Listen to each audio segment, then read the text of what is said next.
উন্নতি হবে। ফুলকে রাখবো না, ওই দুটো ফুলকে রিজেক্ট করে আমরা কোথায় ফেলবো? সার গাদাই ফেলে দেবো। ও ফুলকে রাখবো না, আমরা কি রাখবো? খামকে নিয়ে আসবো, আগামীর বার্তা নিয়ে আসবে, চাকরির বার্তা নিয়ে আসবে, কৃষকের মাসিক গড় আয় টাকা খামের মধ্যে দিয়ে আসবে। মায়ের মা 5 মাস গেলে যাতে 5,000-7,000 ইনকাম করবে, খামের মধ্যে মাথায় যে টাকা পায় তার ব্যবস্থা করবে খাম।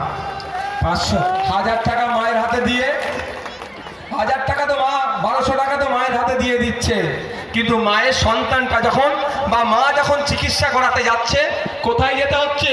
ভাগ্য যদি খুব ভালো থাকে ডায়মন্ড হারবারে গিয়ে হয়তো বেড পেতে পারে, আর যদি একটু খারাপ হয় কোথায় যাবে? কলকাতায় ছুটতে হচ্ছে।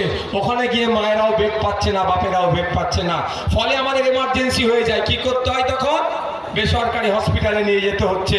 10,000, 15,000, 20,000 বিল হয়ে যাচ্ছে। আর মাস গেলে, বছর গেলে খুব বেশি হলে 12,000 হাতে ধরাচ্ছে। আর বকলেমে আমার কাছ থেকে কত টাকা লুটে নিচ্ছে,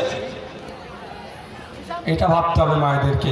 মায়েদেরকে ধন্যবাদ জানাবো, আপনারা যেভাবে উপস্থিত হয়েছেন। মায়েদেরকে একটা দায়িত্ব নিতে হবে। মায়ের কাছ থেকে এখান থেকে ফিরে গিয়ে আপনাদেরকে স্পেশালি দায়িত্ব নিতে হবে।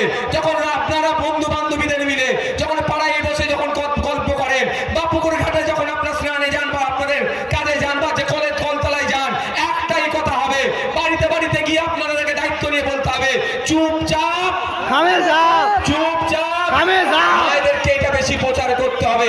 কোন সিম্বলে হাত দেওয়া যাবে না। ইভিএম মেশিনের সামনে যাবেন, তৃণমূল বন্ধুরা কিন্তু আপনাদের ভুল বুঝাতে পারে। ওনাদের সিম্বল যদি 1 নম্বরে থাকে বা 2 নম্বরে থাকে, এরকম বলবে যে বুঝতে পারছি তোমরা ভাইজানকেই ভোট দেবে, কিন্তু ইভিএম মেশিনটা কেমন করে অন করতে হয় জানো তো? আমরা অনেকে জানিনি, কারণ ভোট তো দিতে দেয়নি। এবারে ভোট হবে ভাই। এই কে গুন্ডামস্তান আমাদের দিকে শুনছি কয়েকটা আছে, তাদেরকেও বলে যাচ্ছি প্রস্তুত থাকুন। আমাদের কর্মীদের উপর আপনারা শুনছি হামলা চালিয়ে প্রস্তুত থাকুন। আপনাদের পদ্মাদু বললে কম হবে। আপনাদের বসের বস সঞ্জেত খালি শাহজাহান, সে আজকে জেলের ভাত খাচ্ছে। আপনি তো পাড়ার চালানোর নেতা। মায়েরা এরা আপনাদেরকে ভুল বুঝাতে পারে। বাপেরাও শুনে রাখুন, বাড়ি থেকে মহিলাদের বলবেন, বাড়ি থেকে বয়স্ক লোকেদেরকে বলবেন, বোঝাবেন, খাম চিহ্নে ভোট দেওয়ার কথা বলবেন। আপনারা কি করবেন? আপনাদেরকে এটা বোঝাতে পারে গিয়ে 1 নম্বর সুইচটা টিপে মেশিন অন হবে, এটা বলতে পারে। তারপরে আপনারা খাম চিহ্নে টিপবেন, এটা বলতে পারে। একদম সব ভুল কাজ করবেন না। এবিএম মেশিনের সামনে যাবেন, যদি সামনে কেউ দাঁড়িয়ে থাকে, আপনি ওখানকার যিনি প্রিসাইডিং অফিসার থাকবে, বা আপনি ওখানকার দেখবেন সেন্ট্রাল ফোর্স থাকবে, চিৎকার করবেন। কি করবেন? চিৎকার করবেন। তাকে ধাক্কা দেবেন না, শুধু মুখে চিৎকার করবেন। আর অফিসারকে ডেকে বলবেন, একে বাইরে বার করো, এ আমার ভোট দেখতে এসছে, আমার অধিকার আমি কাকে দেব?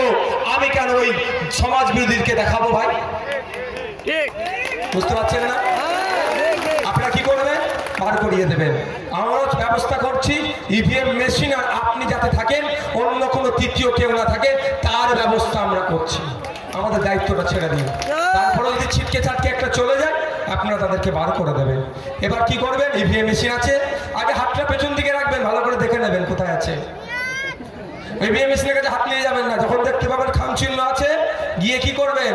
খাম চিহ্নটা একদম, অন্য কোনো সুইচে হাত দেওয়ার দরকার নেই। যে খাম চিহ্নতে হাত দিয়ে টিপে রাখবেন, যতক্ষণ না একটা পিক করে আওয়াজ উঠবে ছাড়বেন না। নাকি?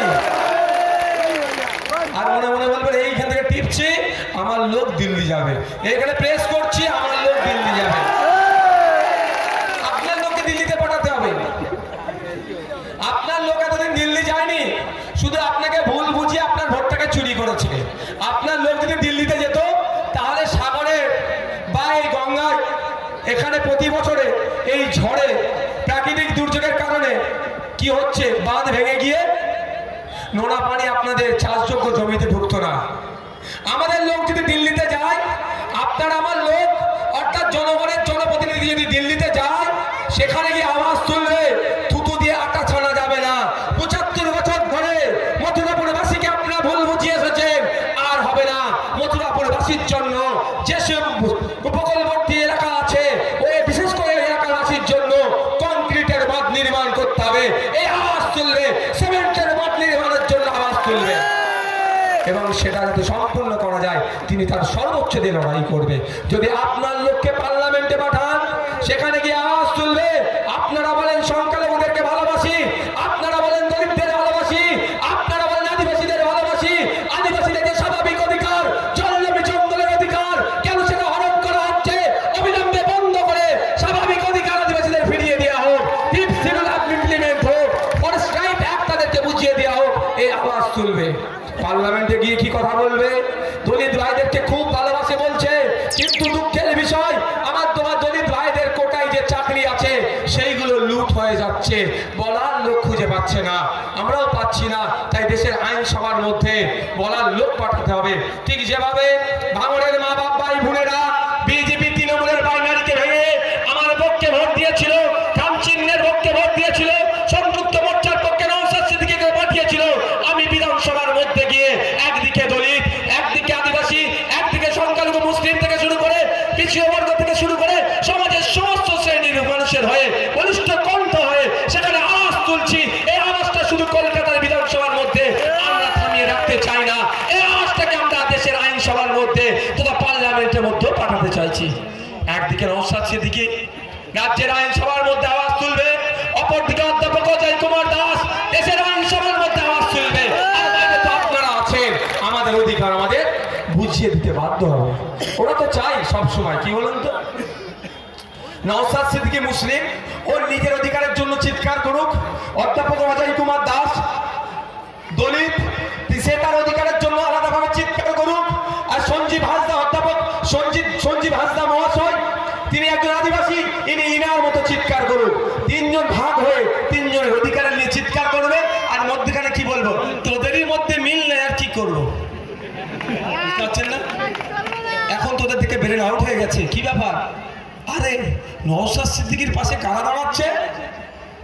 শিক্ষিত সমাজের মানুষ এসে দাঁড়াচ্ছে, ওদের ব্রেন আউট হয়ে যাচ্ছে। আরে আর এনারা কেন দাঁড়াচ্ছে? এনারা কেন দাঁড়াচ্ছে? আমার ভাই ওই রকম লোক চাই না, ওই ফিরাদ হাকিম সিদ্দিকুল্লাহ চৌধুরীর মতো লোক আমার চাই না। আমার এই ভাঙা ফুটো এই ধরনের লোকই আমার চায়, যে বেইমানি আমার সাথে করবে না। এখানে আমাদের আছে মেম্বার